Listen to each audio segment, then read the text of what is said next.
Hi students, जैसे आज मैं आपको बता दूं कि एक बार मैं आपको प्रकाश कोचिंग क्लासेस में फिर से स्वागत करता हूं। और मैं आज आपके लिए एक शानदार चैप्टर लेके आया हूं जिसका नाम है प्रॉफिट एंड लॉस। तो आज हम जानेंगे प्रॉफिट और लॉस होता क्या है। पहले तो हम जाने प्रॉफिट लॉस होता कैसे है, किन राशियों पे होता है, किन क्वांटिटीज पे होता है। तो मैं आपको बता दूं कि जब हम प्रॉफिट लॉस की बात करते हैं तो अपन के पास तो पहले दो क्वांटिटी होती है, यानी जिसको क्वांटिटी का अर्थ होता है राशियाँ। क्या होता है, क्वांटिटीज होती हैं।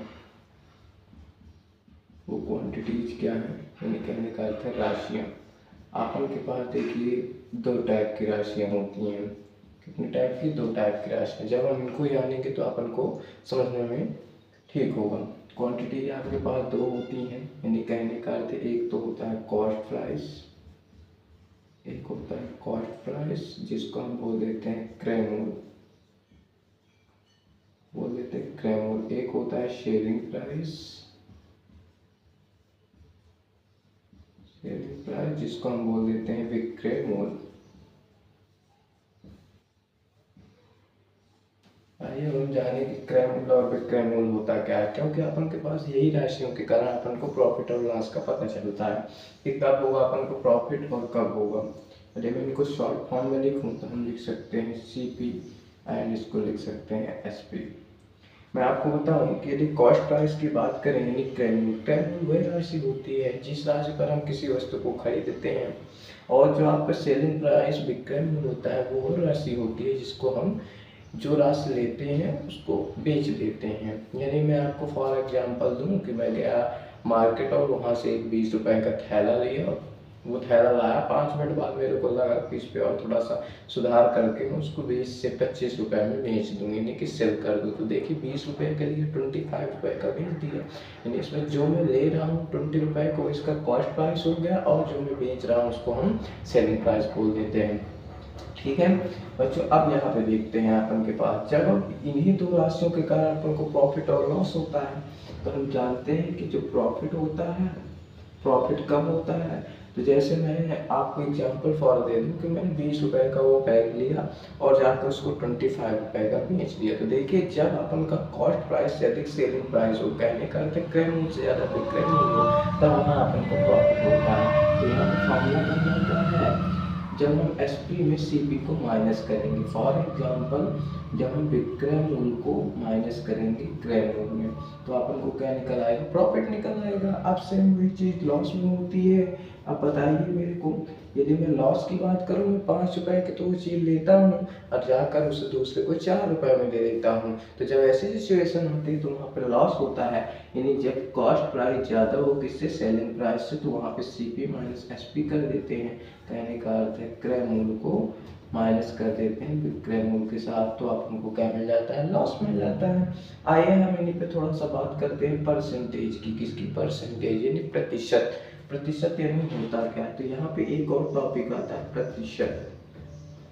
प्रतिशत यानी हम इसको सैम्पल इस तरह बताते हैं, इसका अर्थ ये है कि प्रति 100 कितना? 100। हर एक क्वांटिटी हर एक की अपने आप में 100% होती है, मैंने यही तो बताया। फॉर एग्जाम्पल यदि मैं बोल दिया कि अपन को 25 रुपीज़ का अपन को 20% चाहिए तो कितना होगा? तो हम जानते हैं 25 है और 20% क्या होता है? परसेंट होता है, फॉर्मूला 100 आ जाता है। 21 20 25 100 5 5 5 21, इतना हम 25 करें तो 20% अपन के पास कितना आ जाएगा? 5 रुपये आ जाएगा। इस प्रकार हम परसेंटेज को फाइंड करते हैं। अब इसके आगे चलते हैं, देखते हैं। अब हमने आज जान लिया कि क्रय मूल्य क्या है, विक्रय मूल्य क्या है, कॉस्ट प्राइस क्या है, विक्रय मूल्य और ये प्रॉफिट और लॉस क्या है। उसके आगे हम हल्का सा और आगे जाते हैं। लेकिन आपको बता दूँ, थोड़ा सा मैं इसको एरेज कर देता हूँ क्योंकि अपन को इस टाइम चल रहा है, तो यहाँ पर मैं इसको एरेज करता हूँ। अब इसके बाद एक राशि आती है जिसको हम इसी को बोल देते हैं प्रॉफिट परसेंटेज में कन्वर्ट करना। प्रॉफिट परसेंटेज, जब प्रॉफिट परसेंटेज की बात होती है तो यहाँ पे दो चीज़ समझना है। प्रॉफिट परसेंट कब होता है? जब आप लोगों को प्रॉफिट होगा, तो इसके लिए सुंदर सा फॉर्मूला बनता है कि प्रॉफिट हो गया, और अपन को ये चीज़ भी पता कर रखना है तो यहाँ पर जो कॉस्ट प्राइस होता है उस पर हम प्रॉफिट लॉस और लॉस परसेंटेज निकाल सकते हैं। तो यहाँ पे प्रॉफिट अपन सी पी इंटू के है। तो हिंदी मीडियम वालों की मैं बात करूँ तो लाभ प्रतिशत बराबर होता है, क्या होता है बच्चों कि अपन को लाभ और बटे में क्रय मूल्य, लाभ और बटे में क्रय मूल्य और गुणे में होता है 100%। कितने परसेंट बच्चों? 100%। अब अपन को यहाँ भी इसी तरह हम लॉस का देखते हैं, तो लॉस परसेंटेज बराबर होता है ये लॉस और अपन में सीपी इंटू में कितना होता है 100%। यानी मैं हिंदी में बात करूँ यानी हानि परसेंट बराबर होता है, ये लॉस हुआ तो लॉस को हम बोलते हैं हानि और बटे में कितना होता है कॉस्ट प्राइस इनकी क्रय मूल्य इंटू में 100%। आदि अभी मैंने आपको ये बताया कि यदि कोई भी राशि है वो अपने आप में 100% होती है, तो जब हम कभी लॉस परसेंट और हाँ प्रॉफिट परसेंट की बात करेंगे तो वह अपन का कॉस्ट प्राइस यानी कि क्रय मूल्य पर ही होगा। इस तरह हमने इतने फॉर्मूले जाने। अब इसके तहत हम अपन को कुछ क्वेश्चन करेंगे। यहाँ पे एक और आता है जिसका नाम है डिस्काउंट। हम डिस्काउंट किसे कहते हैं?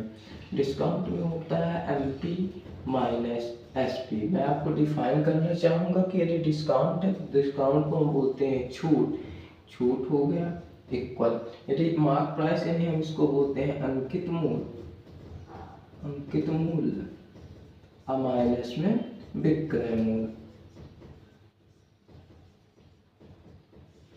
मैं आपको थोड़ा सा बताना चाहूँगा कि डिस्काउंट जो छूट, आप गए किसी दुकान पे, उन्होंने बोला ये आपका बैग है उसमें 20% की छूट के साथ आपको अभी और छूट मिलेगी, तो वो छूट कब निकलता है? एमपी। मैं आपको बताऊँ अंकित मूल्य, अंकित मूल्य वह प्राइस होता है जिस पर उस पर रकम, मतलब कि जब हम कोई जाते हैं किसी मॉल वगैरह में वहाँ पे एक रेट छोड़ा रहता है हर एक आर्टिकल यानी वस्तुओं में, तो वही उसका अंकित मूल्य कहलाता है। विक्रय मूल्य अपन को हमने बता दिया कि जो चीज़ हम जितने बेचते हैं उसका विक्रय मूल्य। तो जब कभी छूट डिस्काउंट निकालना हो तो अपन को एमपी में माइनस एसपी को माइनस करना पड़ेगा। इस तरह हम भी फॉर्मूले जान लिया, इसके हम कुछ क्वेश्चन भी करेंगे। धन्यवाद।